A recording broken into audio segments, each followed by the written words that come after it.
ओम श्री सद्गुरु परमात्मा ने नमः। श्री योग वशिष्ठ महारामायण।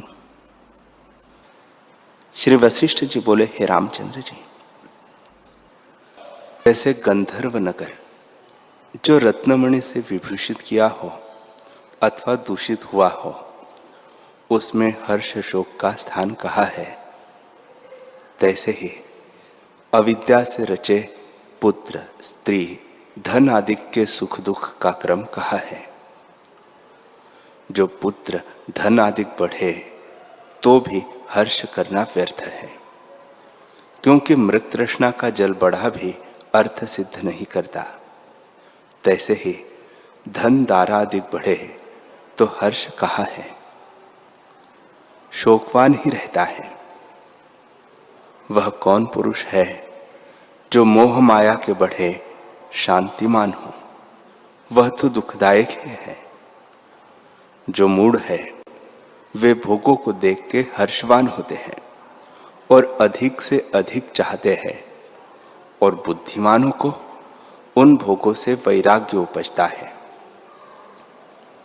जिनको आत्मा का साक्षात्कार नहीं हुआ और भोगों को अंतवत नहीं जानते, उनको भोगों की तृष्णा बढ़ती है, और जो बुद्धिमान है वे भोगों को आदि से अंतवत जानते हैं और दुख रूप जानकर उनकी इच्छा नहीं करते।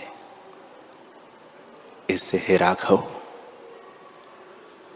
ज्ञानवान की नहीं व्यवहार में विचरो। जो नष्ट हो सो हो, और जो प्राप्त हो सो हो, उसमें हर्ष शोक न करना। उसको यथाशास्त्र हर्ष शोक से रहित भोगो, और जो प्राप्त हो उसकी इच्छा न करो। यह पंडितों का लक्षण है। हे रामचंद्र जी, यह संसार दुख रूप है, इसमें मोह को प्राप्त न होना। जैसे ज्ञानवान विचरते हैं तैसे ही विचरना, मूढ़वत नहीं विचरना। यह संसार आडंबर अज्ञान से रचा है। जो इसको ज्यों का त्यों नहीं देखते, वे कुबुद्धि नष्ट होते हैं। संसार के जिन जिन पदार्थों की इच्छा होती है वे सब बंधन के कारण हैं, और उनमें जीव डूब जाता है। जो बुद्धिमान है वे जगत के पदार्थों में प्रीति नहीं करते, और जिसने निश्चय से जगत को असत्य रूप जाना है वह किसी पदार्थ में बंधनवान नहीं होता। अविद्या रूप पदार्थ उसको खेद नहीं देते, और वस्तु बुद्धि से वे खर्च नहीं सकते।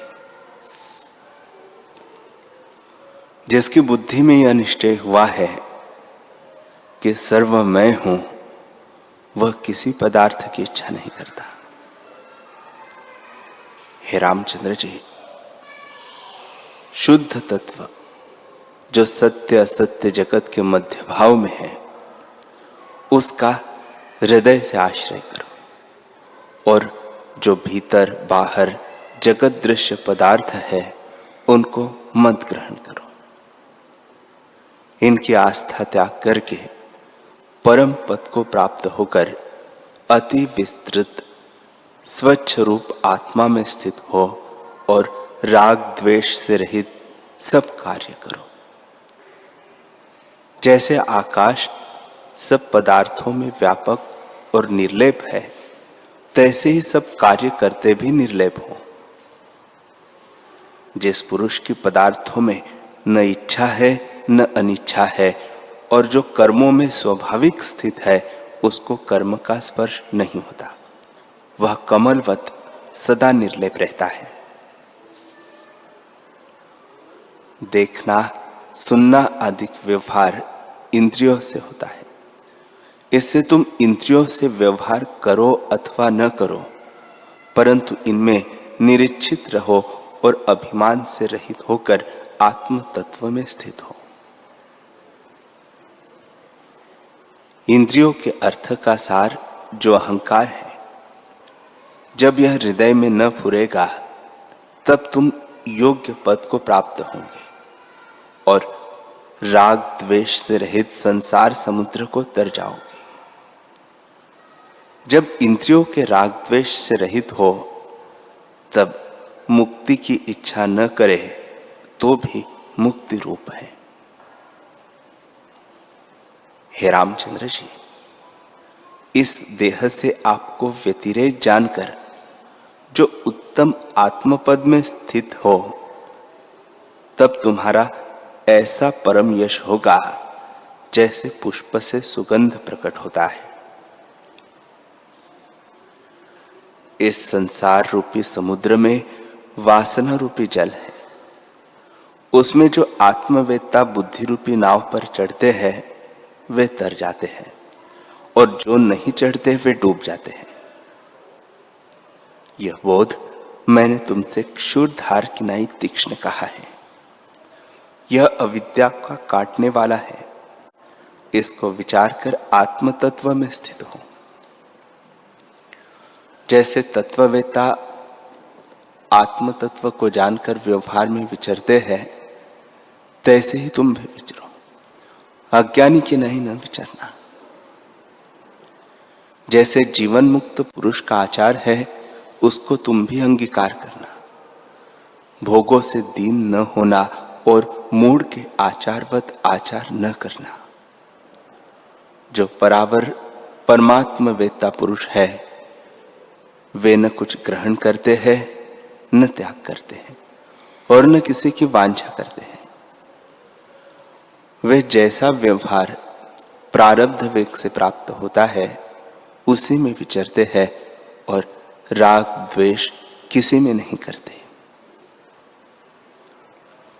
बड़ा ऐश्वर्य हो, बड़े गुण हो, लक्ष्मी आदि बड़ी विभूति हो, तो भी ज्ञानवान अज्ञानीवत अभिमान नहीं करते। महाशून्य वन में वे खेदवान नहीं होते, और देवता का सुंदर वन विद्यमान हो तो उससे हर्षवान नहीं होते। उन्हें न किसी की इच्छा है न त्याग है। जैसी अवस्था आन प्राप्त हो, राग द्वेष से रहित उसी में विचरते हैं। जैसे सूर्य संभाव से विचरता है, तैसे ही वे अभिमान से रहित देह रूपी पृथ्वी में विचरते हैं। अब तुम भी विवेक को प्राप्त हो जाओ। बोध के बल में स्थित हो और किसी पदार्थ की ओर दृष्टि न करो। निर्वैर निर्मल दृष्टि सहित विचरो और समता सहित पृथ्वी में स्थित होकर संसार की इच्छा दूर से त्याग कर यथा व्यवहार में विचरो और परम शांत रूप रहो। वाल्मीकि जी बोले कि जब इस प्रकार निर्मल वाणी से वशिष्ठ जी ने कहा, तब राम जी का निर्मल चित्त अमृत से शीतल और पूर्ण हुआ। जैसे पूर्णमासी का चंद्रमा अमृत से शीतल और पूर्ण होता है, तैसे ही राम जी शांत होकर पूर्ण हुए।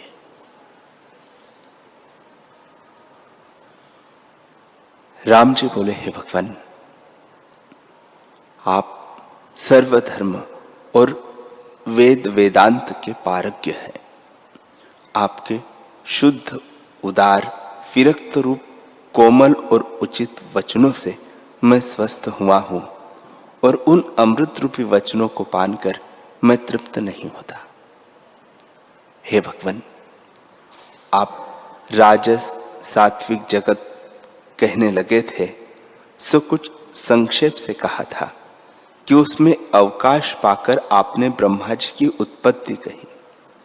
उसमें मुझको यह संदेह उत्पन्न हुआ कि कहीं ब्रह्मा की उत्पत्ति कमल से कही है, कहीं आकाश से कही है, कहीं अंडे से कही है और कहीं जल से कही है। सो विचित्र रूप शास्त्र ने कैसे कहा?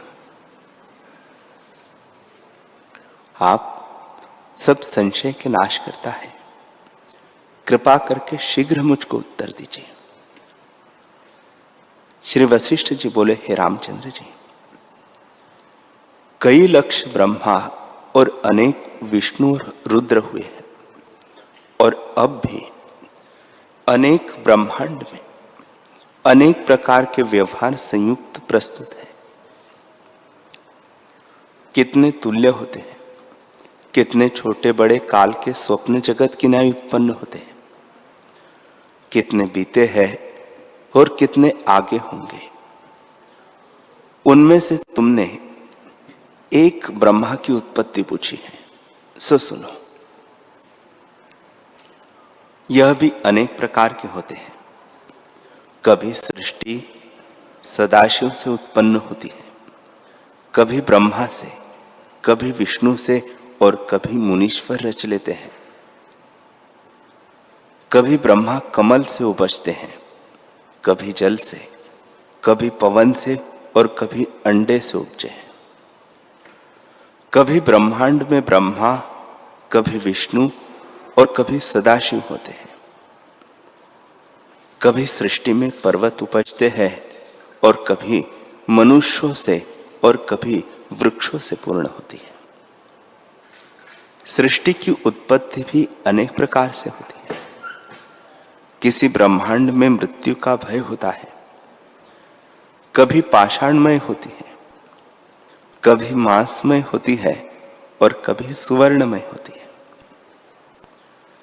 कई सृष्टियों में 14 लोक हैं, किसी सृष्टि में कई लोक हैं और किसी सृष्टि में ब्रह्मा नहीं हुए।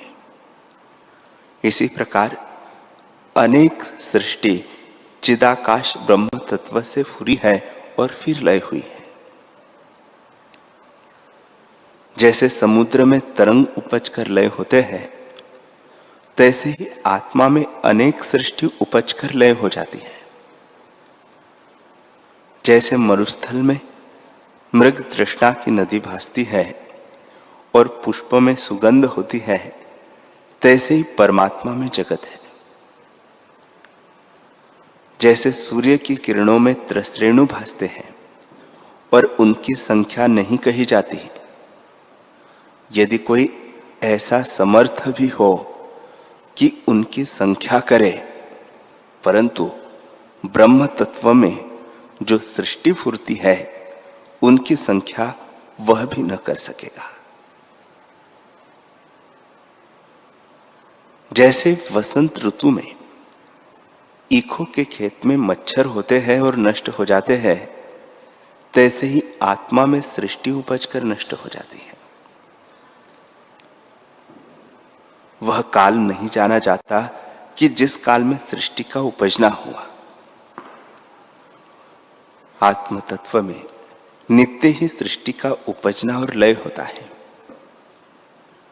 जैसे समुद्र में पूर्वापार तरंग फुरते हैं, उनका अंत नहीं, इसी प्रकार सृष्टि का आदि और अंत कुछ नहीं जाना जाता। देवता, दैत्य, मनुष्य आदि कितने उपज कर लय हुए हैं और कितने आगे होंगे। जैसे यह ब्रह्मांड ब्रह्मा से रचा गया है, तैसे ही अनेक ब्रह्मांड हो गए हैं। और जैसे अनेक घटिका एक वर्ष में व्यतीत होती है, तैसे ही बीते हैं। जैसे समुद्र में तरंग होते हैं, तैसे ही ब्रह्म तत्व में असंख्य जगत होते हैं। कितनी सृष्टि हो बीती है, कितनी अब है और कितनी आगे होगी। जैसे मृत्तिका में घट होता है, वृक्ष में अनेक पत्र होते हैं फिर मिट जाते हैं, और जैसे जब तक समुद्र में जल है तब तक तरंग आवर्त निवृत्त नहीं होते, उपजते और लय होते हैं, तैसे ही ब्रह्म चिदाकाश है। त्रिलोकी रूप जगत उपज उपज कर उसी में लय होते हैं। जब तक अपने स्वरूप का प्रमाद है, तब तक विकार संयुक्त जगत है और बड़े विस्तार से भासता है।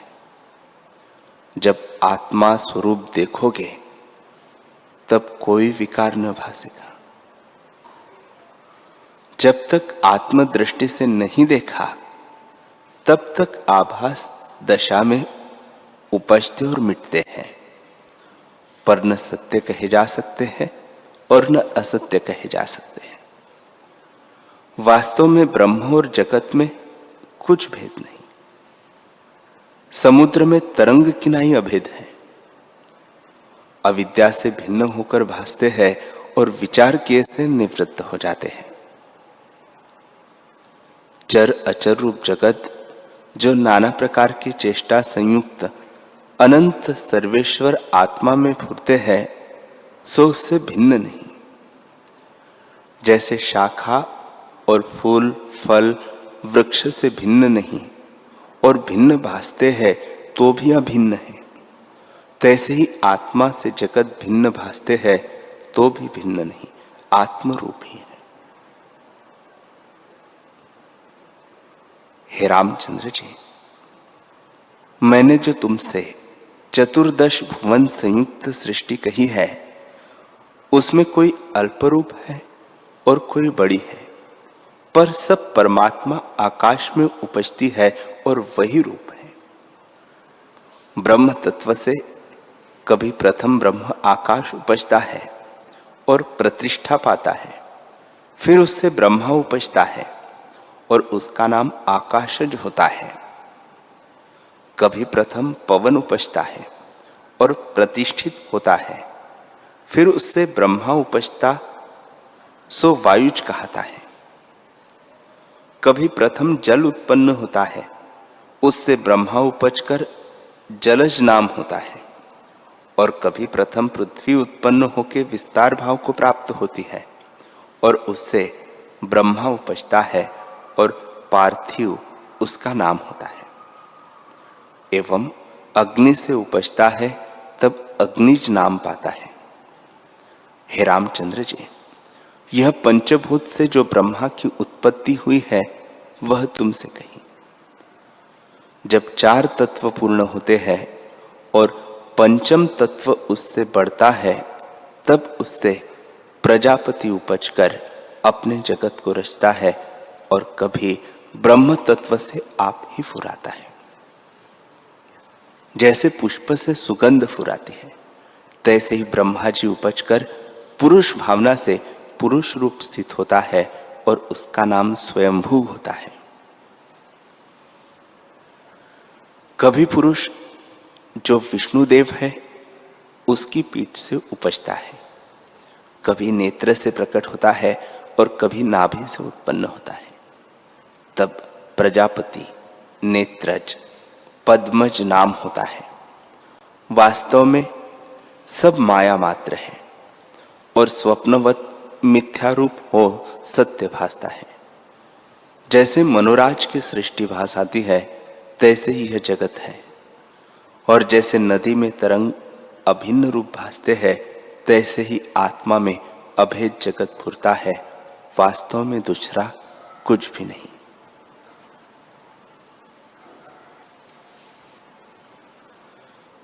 हरि ओम।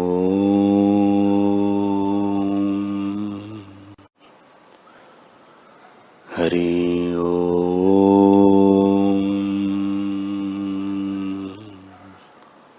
ओम सहना भवतु सहनौ भुनक्तु सह वीर्यं करवावहै तेजस्विनावधीतमस्तु मा विद्विषावहै। ओम शांति शांति शांति। श्री सद्गुरुदेव भगवान की जय।